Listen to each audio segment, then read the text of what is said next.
Hello, my name's David Seaman, and this is the Three Lions Podcast.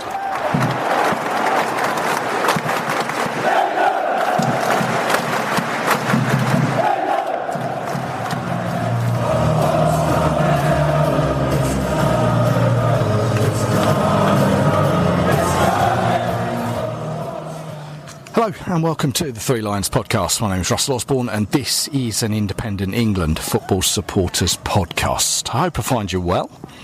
Now, you join me on my way to the Volley.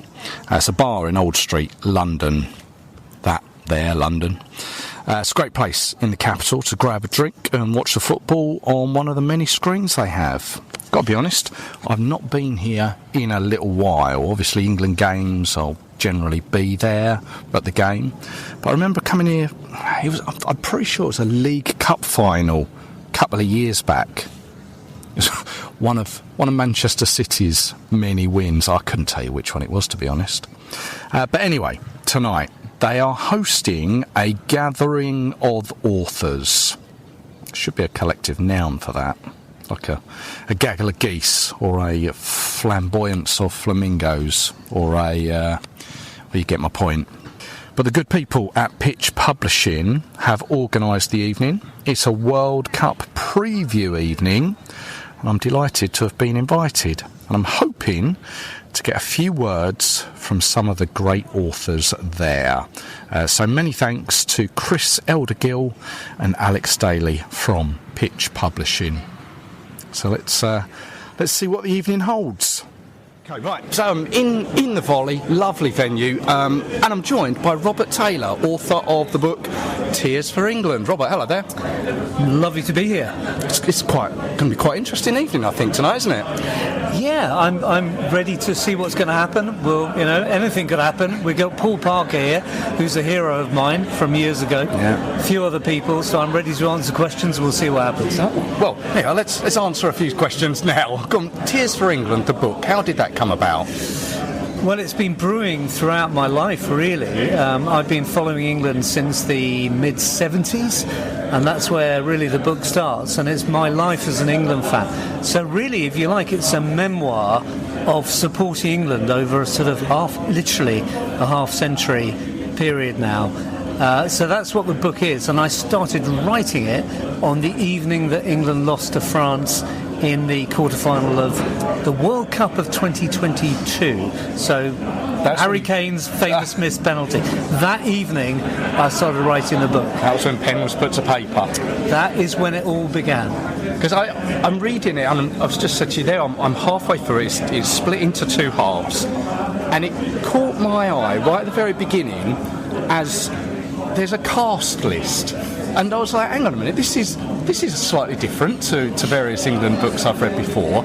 And as I've read through the book, it's like your life, then England, but it mixes together perfectly. Yeah, well, I've had some great footy watching friends over the years, and one of them is right here with us, Irena, who features in the book quite heavily, actually.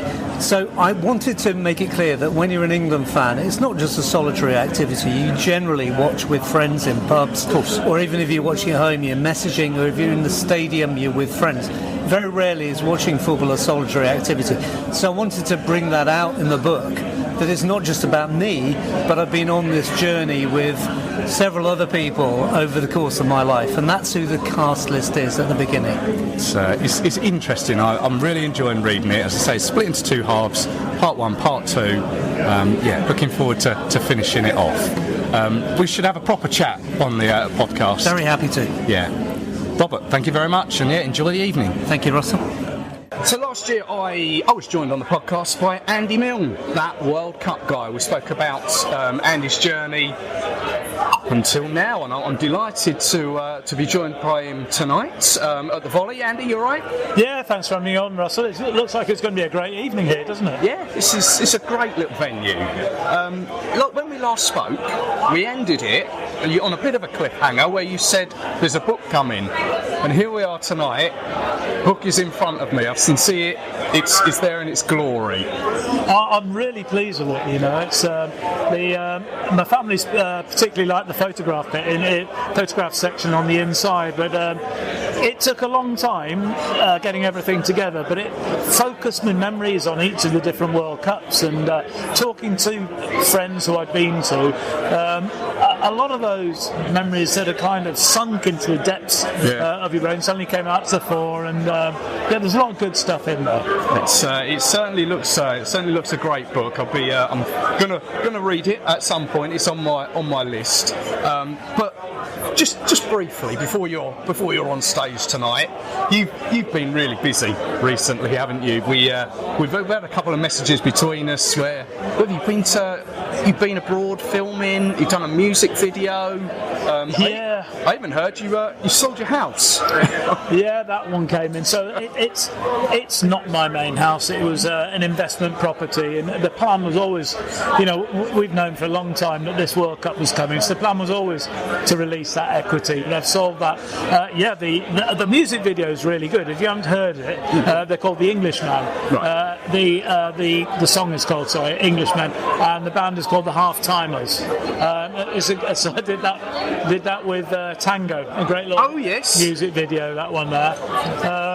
And what was the other one that you said to me? You done an advert, did you? Oh, I've done a lot of adverts, and a load of interviews now. So I put Mondays aside for interviews, right? And I give everybody half-hour slots, and so I do interviews for various football clubs. So I've done Bristol City, Northwich, Victoria.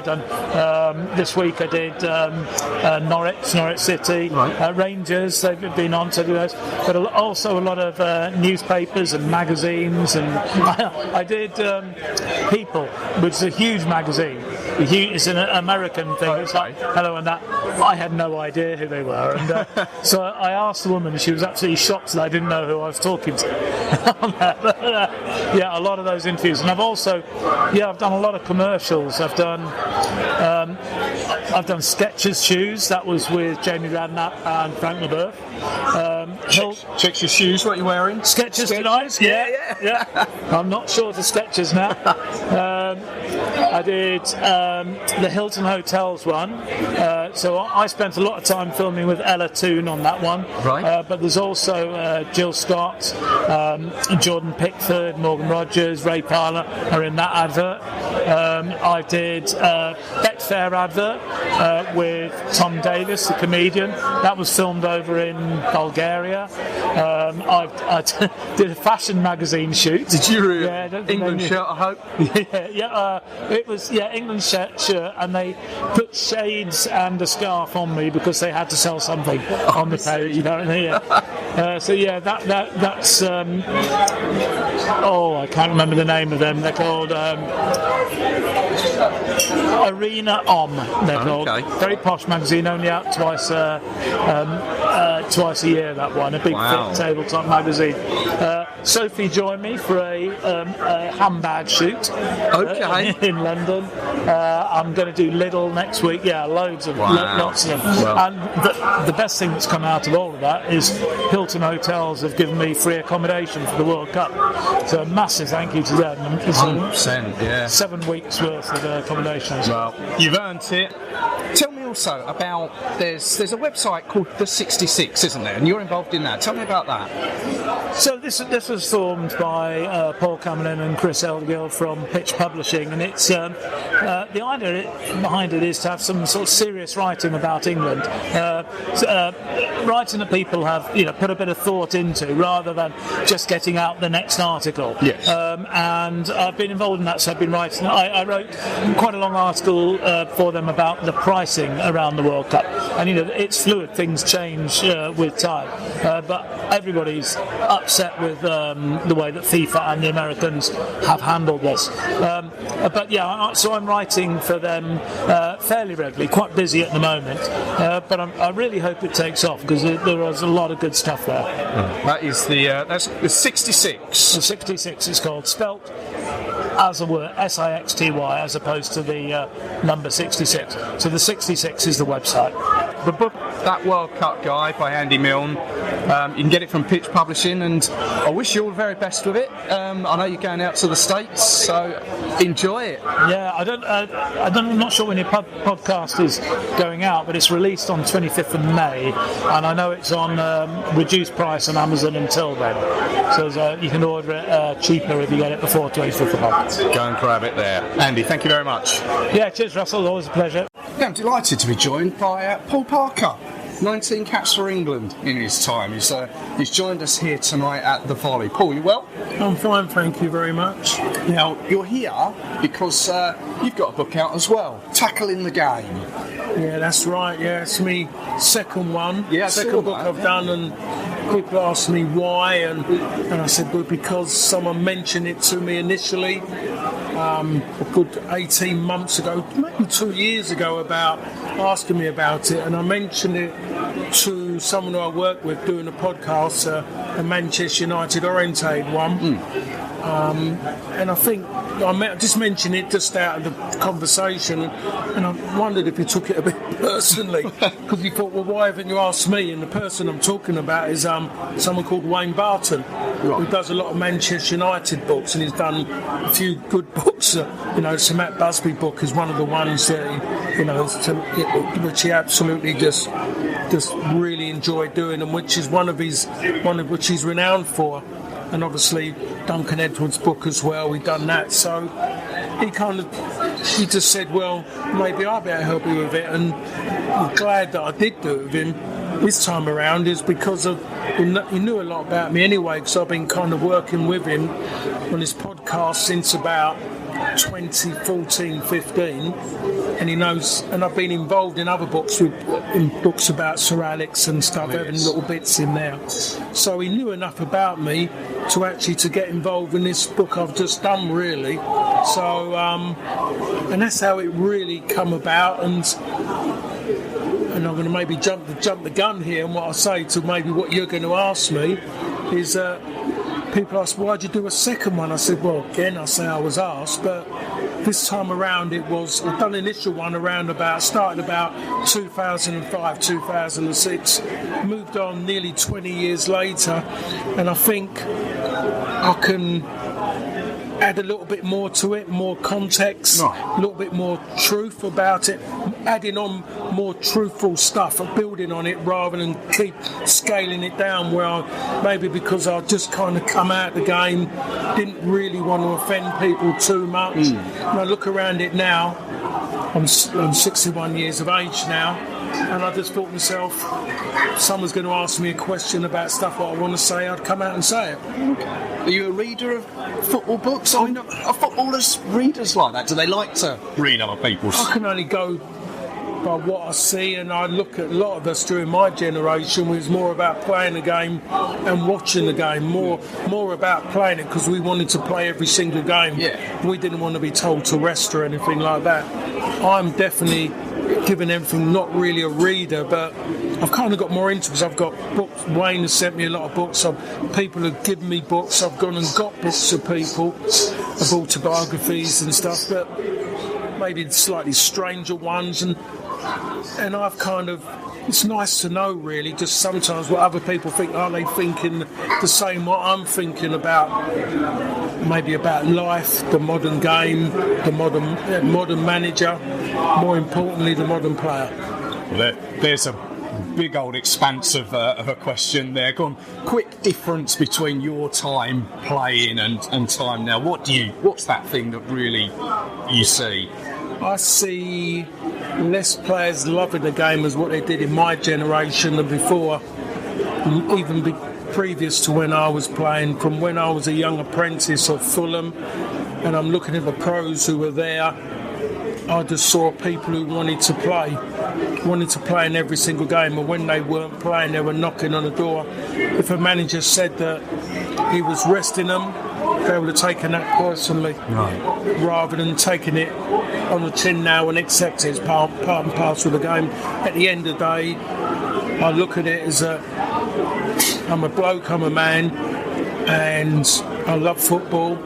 and I want to work for my money. And I just look at it now as there's a lot of players out there at the moment in time who they're only playing 60, 70 minutes, and they think they've done a job, and I don't see that. I really don't see it, and I'm kind of, I say it as it is, and I'm not a lover of the game today because I keep being told by journalists, by commentators, and more importantly fans, that players are tired and they need a rest, and they've played too much football.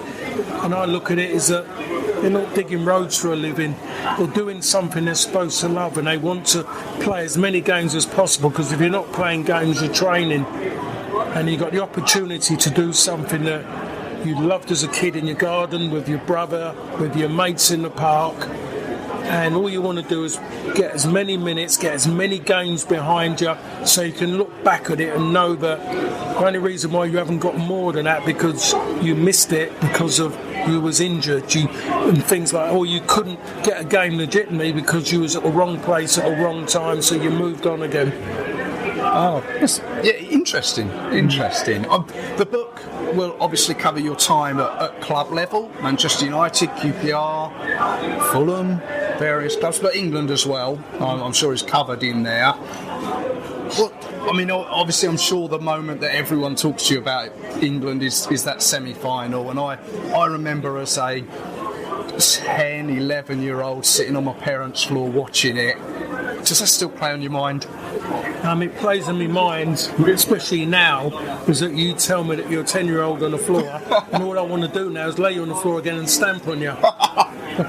Because it makes me feel really old when you come out and say something like that. But everyone talks to me about that, because at the end of the day, I was involved in the England squad, got involved from 88, but because of Sir Bobby Robson, I should say, was so loyal to his players. It took me a long time to get my first cap, and that was April 89 against Albania, but I don't think I played again until that summer, late in the summer. I think maybe away against Sweden or Denmark I played in. I think it was Peter Shelton's record-breaking game. I think was it the record-breaking game? No, it couldn't have been. But it was a game I played in, I think, when he passed. I remember him getting something like that. Peter, he got awarded something, so I remember I played that there in, I'm going to say Scandinavia, so it covers it. Right. So I remember doing that, but I didn't have enough game time really behind me. So I went out to that World Cup as somebody who was going to put on my regular number, get my number 12 shirts behind me. I had cortisones either side of my groin to make sure I could get through it, because I had a hernia problem oncoming.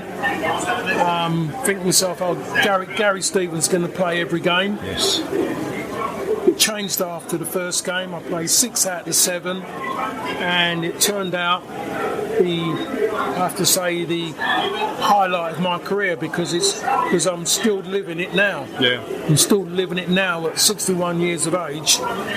You know, from being 25 when I played in that tournament, but it's still going on now. Is that 25, whatever worked out? It's still part and parcel of my life, and I always, when I look at it, people say again to me about players of today. I always say a lot of the players of today are more bothered about the Champions League theme, or whatever they call it, song or whatever, and winning a Champions League rather than playing in the biggest game possible for your country. Yeah. Now, there's a lot of players who've gone in recent times and won the Champions League, but they don't get what I still get now in life from being part of a team that reached the semi-final in a very, very difficult time. And when you talk about what England have done after 2 finals and a semi-final, and people still at this moment in time talking about 1990,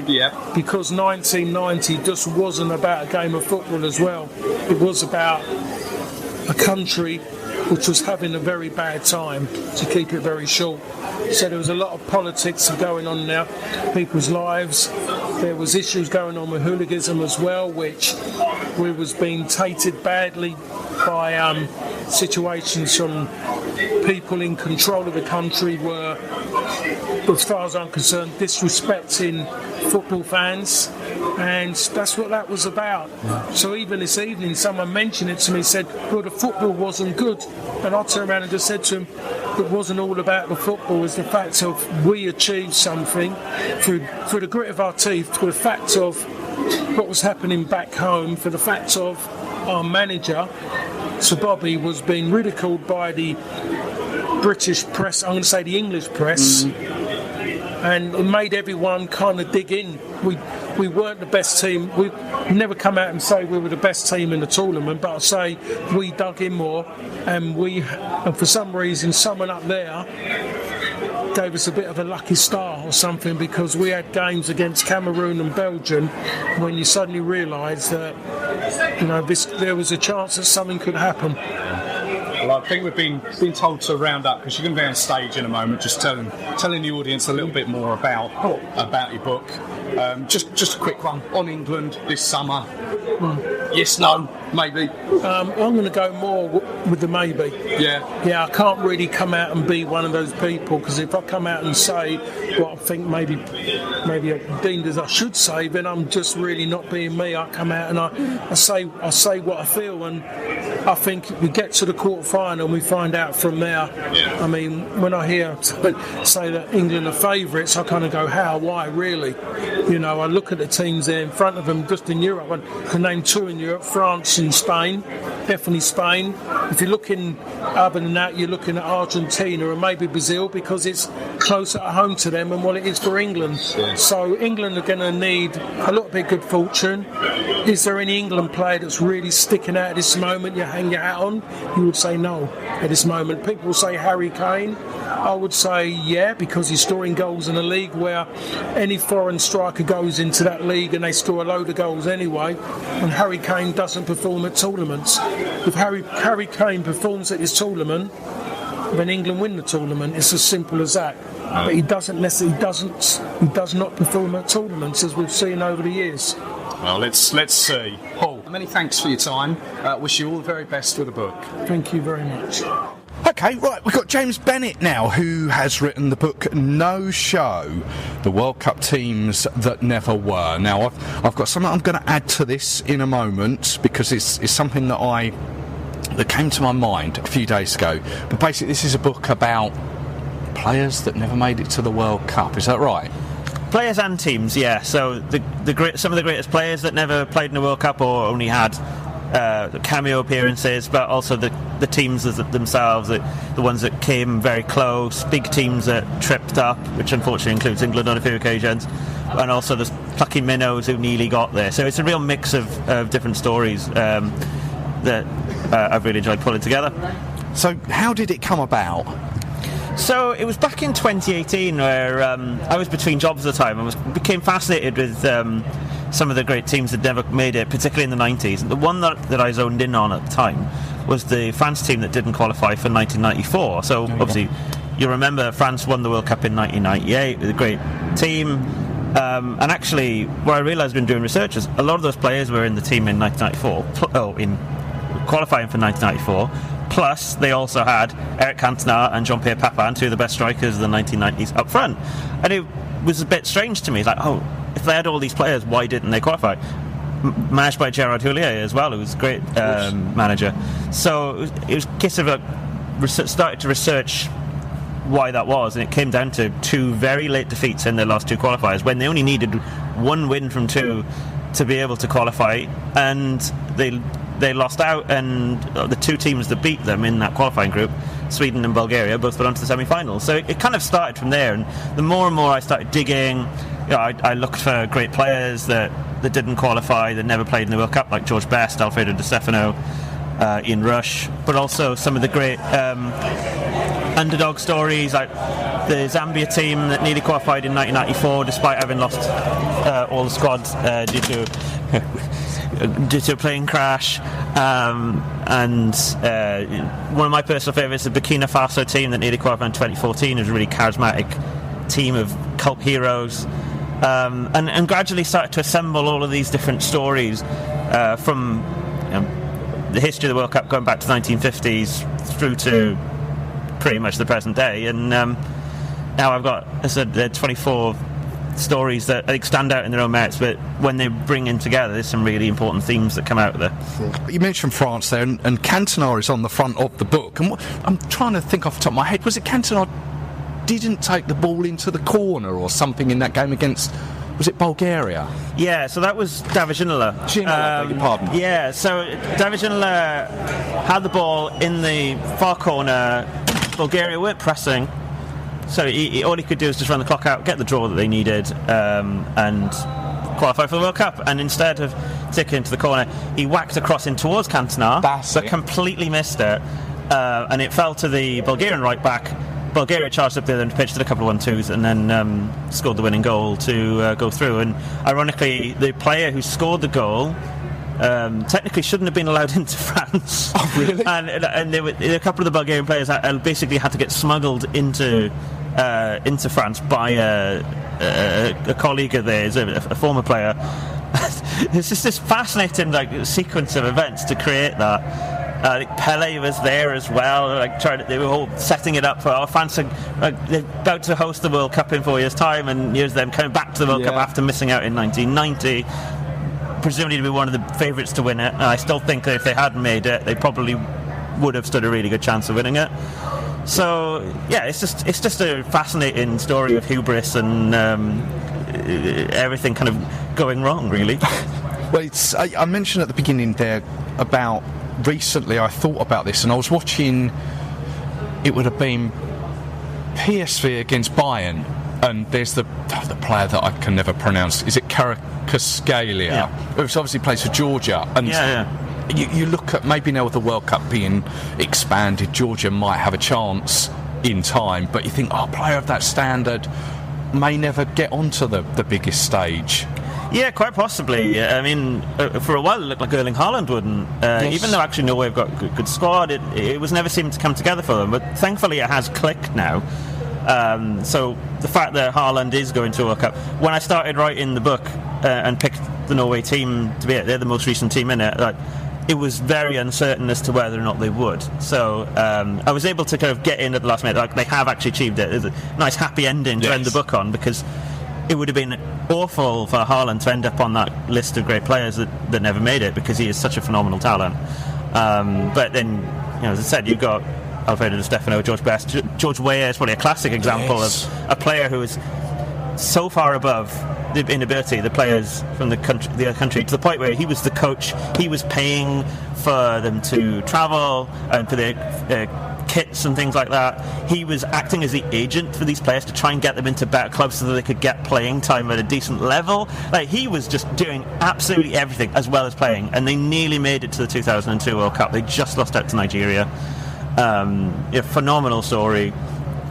Yeah, and that's the thing. Occasionally you get that one talent, and Kvaratskhelia, a fantastic player, obviously got to the Euros, but unfortunately the supporting cast in Georgia, isn't quite on his level, and it will always be a bit of a struggle. I mean, they basically qualified for the Euros via that kind of backdoor route from the bottom pool in the Nations League. So hopefully they can build a bit more. Georgia have got a fantastic history of producing great players, even in Soviet Union days, with the great Dynamo Tbilisi side of the 80s. Well, we shall see whether he makes it in due course. But the book is called No Show, The World Cup Teams That Never Were.